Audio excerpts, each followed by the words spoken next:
Si vous avez du capital, pourquoi ne pas l'investir dans la filière bois? Le bois représente en effet l'une des matières premières les plus abondantes du pays.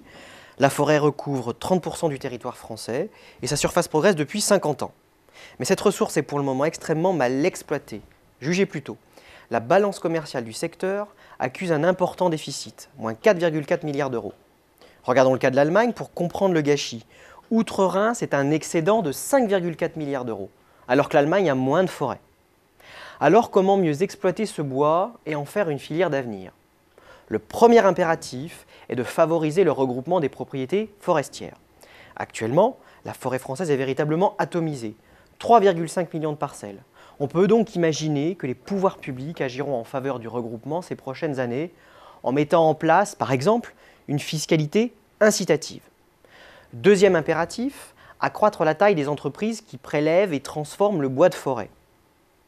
On compte aujourd'hui environ 30 000 sociétés dans le domaine de la sylviculture, de l'exploitation forestière et du sciage. Des entreprises qui restent pour la plupart artisanales, à capitaux familiaux et souvent sous-équipées. Elles sont donc loin de la taille critique permettant les investissements qui les rendront compétitives. D'ailleurs, le Fonds stratégique d'investissement a mis en place un FSI Bois qui peut prendre des participations au capital des entreprises de la filière bois pour les accompagner en matière d'investissement. Car la filière bois a un vrai besoin de capitaux pour financer ses investissements et son cycle d'exploitation. En amont de la filière, le besoin en fonds de roulement des entreprises avoisine 2 mois de chiffre d'affaires.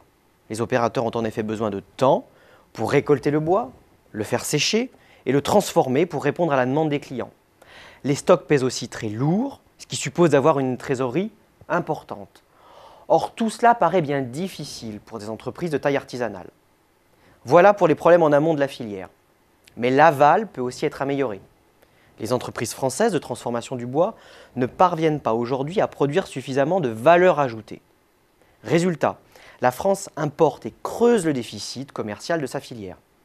Le cas le plus emblématique reste le meuble. Les achats à l'étranger ont progressé de 87% en valeur entre 2004 et 2010 et les flux en provenance d'Allemagne uniquement ont bondi de 150% entre 2005 et 2009.